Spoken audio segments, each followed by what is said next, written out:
In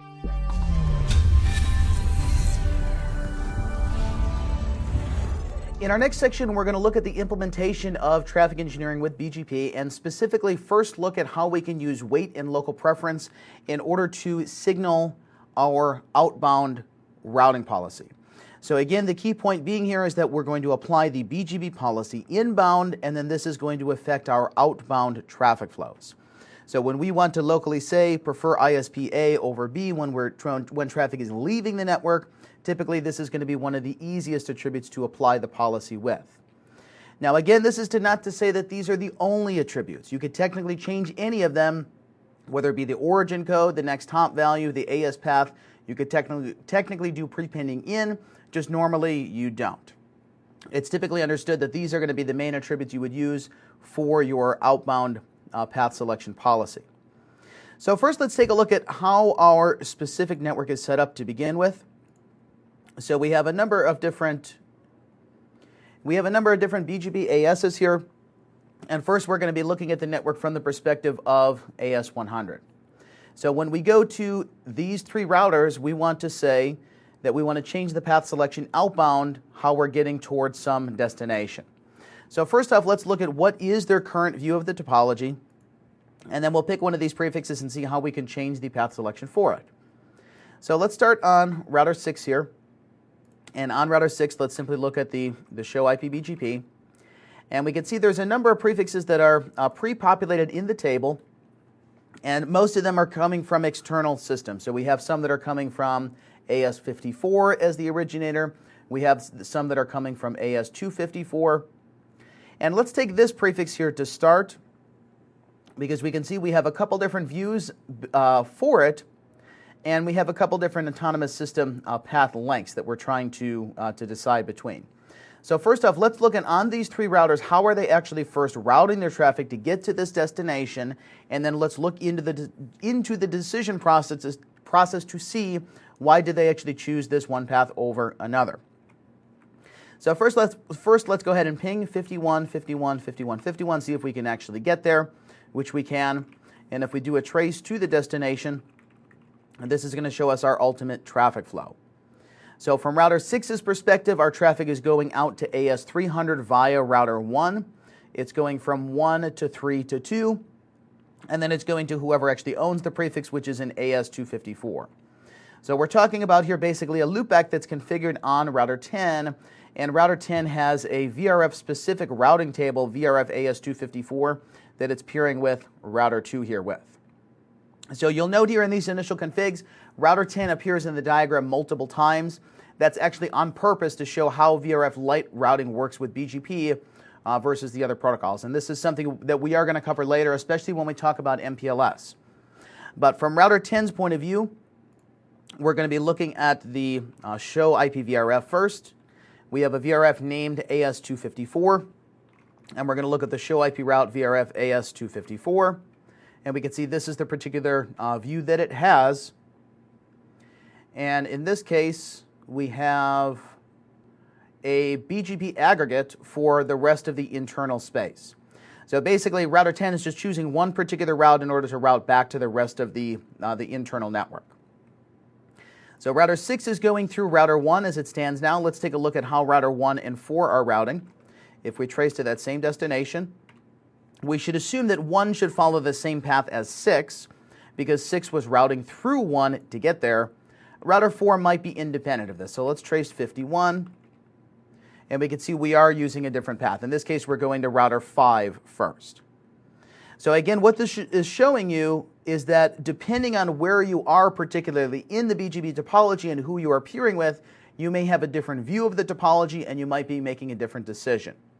So here, router 1 and router 6 are making the same decision, which is to go this direction to get there. But router 4 is making a separate one. It's saying go to router 5 and then go down this direction. So let's say now that we want both router 1 and router 6 to agree with this, and we want all of the traffic to egress that way. Now again, when we're making this decision, generally we're going to have two attributes, which are either weight or local preference, but weight is a locally significant value. Now again, when you make your best path selection and you choose one as best and the others as not, you can only advertise the best route. So even though technically weight is a local attribute, it doesn't necessarily mean that changing it won't affect anyone else. Because depending on what prefix you advertise, that controls how others are routing. Now in this particular case, we saw that router 6 was routing through router 1, which should tell us that router 1 is advertising that route to router 6. So on router 1, if we were to look at the show IP/BGP summary, we see that we have a peering with router 6, and if we look at the show IP/BGP neighbor 155.1.146.6 advertised routes, we see that our advertisement does include that 51 network. Now if we look at the specific details of the path selection, let's look at from router 1's perspective, how many routes do we have and why are we choosing one versus another? So currently we have 2 routes, and it says the route that is via router 3 is the one that is the best route. Now to figure out specifically why are we choosing one versus another, now we need to go through the full list. So the first thing that we would start with is the weighting. Right now neither of these are weighted. We then go to the local preference. Each of these is 100. Then we go to the AS path. We have an AS path equal here, but they're both 200, 254, so they're both a length of 2. Then we look at the origin code. Both of them are incomplete. It means that someone did redistribution of this prefix into the BGP process. Then we look at the metric value, the med, but we're only going to compare the med when it's coming from the same AS. So in this case, we have 200 versus 200. The meds will be compared, but the med value is null on this one, which means that it equals 0. So in fact, the meds are equal on both of these. Okay, then we would look at the external path over the internal path, and this is the one that we're actually making the decision on. So from router 1's perspective, it says, I am learning the route from router 4.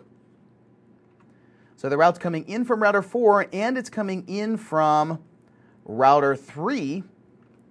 Router 3 is an eBGP peer over an iBGP peer, so we're preferring this path. Now, what's really the significance of going through the list and figuring out why the router is choosing one way over another? Well, it has to do with the fact that the list is processed top-down, just like how an ACL or a route map works. So this means that once a match occurs and we have a difference in attributes, we exit out of the selection process and we don't continue. So in this case, we're choosing the route based on the external over the internal path. This means that changing lower attributes, like changing the router ID, isn't going to affect anything. So in general, we always need to know why are we making the decision first before we can think about how to influence it. So if we're making the decision based on the local preference, changing the AS path is not going to help. If we're doing it based on the weight, pretty much changing nothing is going to help other than changing the weight. Now again, once we actually make the path selection, router 1 is saying, I'm going to go this direction. This is my best route. I can now advertise it to the other neighbors. So this means that both router 6 and router 4 should be learning about that particular path via router 1. So from router 6's perspective, we do see that we have the route coming in from 1 with the next hop of 3. In this case, the next hop is being unmodified. And then if we were to look at this on router 4's perspective, we see that we do have the route likewise from 1. We're not modifying the next hop. But we have the direct external route that's coming from router 5. So again, we would normally prefer external over internal. So let's think about it here now. If we were to use weight in order to make this selection, and we want router 6 to route to 4, we want 1 to route to 4, and we want 4 to route out that direction, how could we use the weight to actually influence this? Well, the first question then needs to be, are we actually learning the route from router 4? If 6 doesn't know that 4 is a viable path, changing nothing in the decision process is going to help us. We would have to know that even to begin with that I could egress via that particular neighbor. So let's first off then look at what's the configuration of AS100 before we make any changes in the attributes. If we look at the show run section BGP, It says that on router 4, we're peering with 5 as an eBGP neighbor, and we're peering with 1 as an iBGP neighbor. On 1, if we show run section BGP, 1 is a route reflector, which is peering with 4 and 6, and an eBGP peering with 3.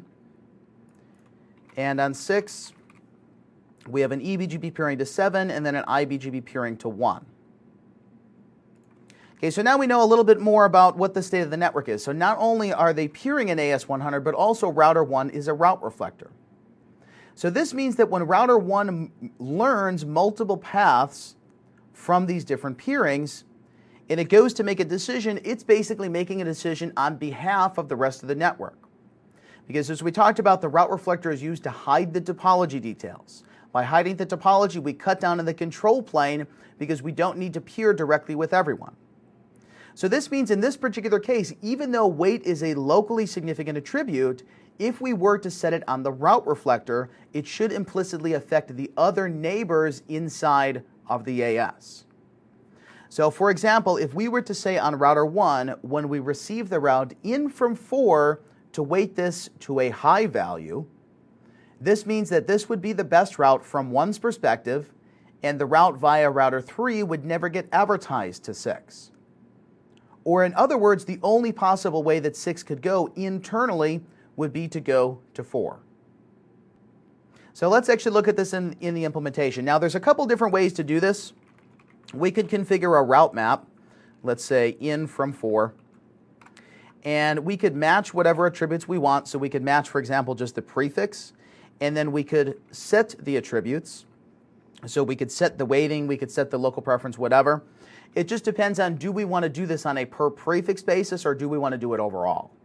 So if we want to do it overall, we could just say for the neighbor, we will weight them higher, and then all of the prefixes would be preferred that direction. But let's assume in this case we don't want to do that. We want to make it specific to this individual route. So on router 1, we're going to create a prefix list. We'll say IP prefix list 51 is going to permit 51, 51, 51, 51/32. We then have the route map that is going to be in from 4 that says if the prefix list, so match IP address prefix list 51 is true, we're going to set the weight. Now, it really doesn't matter what we set the weight to as long as it is not 0, because everything is not weighted by default unless you are locally originating the route. So let's say we're going to set the weight just to 1. Once we're done with this, we need to make sure that we have an explicit permit. So we'll say permit 20 after this to make sure that we're not filtering other routes. So when you make an attribute change, if I say match this prefix, set the attribute, and I don't do explicit permit afterwards, the route map ends in implicit deny just like an ACL does. So if you want to filter, you can. You just have to know that by default it will filter everything unless you do explicit permit. So generally at the end you're just going to say permit and that's it. Okay, if we show route map, we basically have two conditions. We're saying that if condition first is that the prefix list is true, set the weight. The second condition is nothing, so everything is permitted. Okay, now we're going to apply this under the BGP process. So if we show run section BGP, and we'll say, as we learn routes in from router 4, use the route map in from router 4 inbound. So if we now look at the show IP BGP for 51, 51, 51, 51/32, we should see once we apply the new policy, the weighting here on the top prefix should change to 1, and then we should move the best path up to the top. So to declare the policy or to enforce the policy, we need to ask for a route refresh. Let's say clear IP BGP star in. Or we could be more specific. We could say just for that particular neighbor. In a real design, this is the way that you want to do it, because you don't want to have to refresh the updates for nothing that has actually changed. Now we should see once we learn the new route, now the weighting is 1, and this is now the best route. This should also now imply from 6's perspective that it no longer knows the route from router 1 through router 3. which again, notice here there's a disconnect between who am I learning the update from, but who am I forwarding towards, because this is the next hop. The next hop ultimately controls how the traffic is forwarded.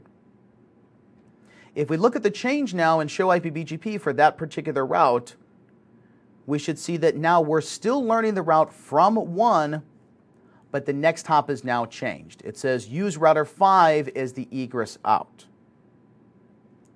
So if we now look at the trace route to the destination, even though we set the change only on one point in the network, it still had an implicit effect on the other neighbors. Because if I advertise you my view, that means you can use that view as part of your path selection. But if I don't advertise you my view, you don't even know that I'm a possible option. So really, to understand the path selection, why it's happening one way versus another, not only do you need to understand the attribute list of how do you process it top down, but you also need to understand the individual peering structure. So in this exact topology, you would change around the behavior of the actual routing depending on who you're peering with.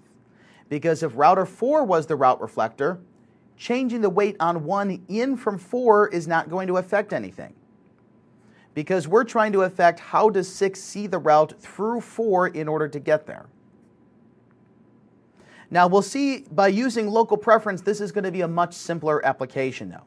Because if we set the local preference high, that implicitly affects everyone in the network, or at least everyone in our AS, and then the highest local preference egress point should be preferred. So let's take another case here. Let's say now, in general, routes from AS54. That when AS100 routes to any route in AS54, I don't care whether it's via router 9 or via router 10, I want this traffic to exit that way. So if we were to look at, let's say, from router 1's perspective, and we'll say show IP-BGP regular expression underscore $54, which again shows us any routes originated from AS54, we see there's a number of different paths. Now each of these currently have the same path length, which is a length of 2. Some of them have a local preference of 100 explicitly set. The ones that are null are implicitly the default, which is 100. Now, without even looking at the details of the selection, I can tell the selection is not based on the weight and it's not based on the local preference. Because the local preference in this output is either 100 or null, which means they're all the default, which is 100. And likewise, the weighting for all of these is 0, so this is not taken into account. This means that if I were to go to router 6 and to set the local preference higher, this should implicitly affect all of the routing out to all of these destinations. So for example, if we were to do a trace to 114.0.0.1, which is one of these loopbacks, right now we're going via router 3 to get there. Now reachability to the actual destination in this case doesn't matter because we're just looking at the path selection, but we can at least see what routers they're choosing as an egress. So what we ultimately want to do here is to affect everyone to force them to go out AS300, which is currently not the case. Most of them are going to AS200. And then in this case, there's some loop there, but we don't really care about it up to this point. Okay, so let's now say on router 6, we're going to make this change, but we're going to make it implicitly for all of the AS54 routes, not just for the ones coming, not just for the specific prefixes. So this is the case where we would use an IP AS path access list. This is going to say to match the prefix not based on the actual route or not based on attributes like the next hop value, but to look at the AS path specific numbers and then categorize it based on that. This is really the reason why we need to know how the regular expressions work. So we'll say we have an AS path access list 1 that is going to permit underscore $54. This means all routes that were originated in AS54. Then router 6 is going to have a route map. We'll say that this is in from router 7, which is going to have a permit statement. It says match the AS path, which is matched in access list 1, set the local preference to a higher value, let's say 200. Okay, next we have another explicit permit because we don't want to deny anything. We're just trying to apply attributes. And when we show IPBGP summary, the change is going to be applied in from that neighbor. So under BGP 100, we're going to say the neighbor is 155.167.7 and use the route map in from router 7 inbound. Now, once we apply the new attributes, what we should see is that for the other devices in the AS, they should now start to choose router 6 as the egress because the local preference will be higher. The same should be true from router 4's perspective. If we show IPBGP, regex underscore $54, we should see a new advertisement here, which is going to be through router 6 in order to get to the next hop of 7. Because right now we're not doing next hop self. So on router 6, we're going to apply the new policy, clear IPBGP, this particular neighbor, inbound. If we show IPBGP for that regex, show IPBGP, regex underscore $54. Okay, notice now the local preference is 200. And also what changed here? Router 6 now only has one view of these particular prefixes. The reason why is that it is choosing them as best and advertising them to the reflector. The reflector is agreeing with this and saying, based on your local preference being higher, you are the exit point. This means I cannot advertise you alternate paths, because if I'm routing through you, I need to make sure that you are not routing through me. And the way we do that is simply not to advertise them the other paths. Now, it's technically not the same thing as split horizon, though, because it's not advertising the same route back to them. It's talking about advertising different routes. So simply based on the fact that you only advertise your best path, that implicitly prevents the loops in the internal network. Okay, the same is technically true for eBGP, but eBGP also uses the AS path information. So now on router 1, when we look at the show command, we should see that now we're choosing router 6 as the exit, which means that router 4 should now be learning this path and that this is now best. So if we trace to one of these destinations, 114.0.0.1, we can see now we're exiting via AS200. But likewise, if we choose basically any of these prefixes, the traffic pattern should be the same. So this is then the advantage of grouping the routes together based on their AS path info, because it's a general attribute that belongs to all of their routes as opposed to matching the prefixes individually. Now, it really depends on what a question were to ask you, like within the scope of the exam. If the question says you want to route to router 9 via this way, and as long as they're not specific as to what individual route, there's nothing to say that you couldn't just match all of the AS54 routes. Or if you wanted to, you could match specifically those individual prefixes. So I would assume that for most of this type of changes that they might ask you for in the exam, they're going to look at the results as opposed to your config. But if they say don't use local preference, they're going to see show run pipe include local preference. Okay, if that didn't have a hit, then look at what's the actual traffic flow. So do the trace routes and make sure that everyone actually agrees that when we route out to these destinations, that we're going to flow out through router 6. Okay, so let's quickly recap the config. If we look on router 1 and show run section BGP or route map or prefix list, we see we're first classifying the route. We're saying this is the exact route. Then the route is being called from the prefix list. The prefix list is being called in from the neighbor, which is setting the weight to be higher and then affecting our traffic outbound. From router 6's perspective, if we show run pipe section BGP or route map or AS path, in this case we're calling the AS path list, which is saying routes originated from AS54. They're matched in the prefix or matched in the route map. We're setting the attribute, we're setting the local preference high, applying this inbound from 7, and then this implicitly affects everyone in AS100. Because local preference is a non-transitive attribute, but everyone in the AS, as the name implies, it's the way to locally prefer the exit point, hence the local preference. At this point, there's a question, can I show the output of Can I show the output of show IP BGP 51, 51, 51, 51 on 6? 6 will not see the weight here.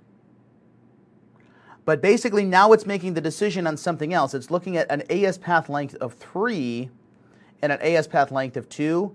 This one wins. It just happens to be the route that is coming from 1 but was originated from 4. So remember, even though we're learning the route from router 1, it doesn't mean that router 1 is in the data plane. So if we do a trace route to the 51 destination, notice that router 1's not in the path there. There's a question, is there any real practical use case for using the weight over the local preference? It would have to be some sort of hack. In general, it's bad practice to do, because when you look at the path selection and you see the local preference is 200, it's obvious that that was a change. That someone made the change to say, I want this to be the preferred exit out of the network. But if you use the weight, you can't look at show IP BGP everywhere and figure out why are we actually making the selection. And it might look like a bug or that they're making a misselection in the path, but then you finally figure out of 100 routers, one of them was setting the weighting, and then that's affecting the path selection. So just based on, I would say, from a real operational point of view, it would be a bad idea to use the weight.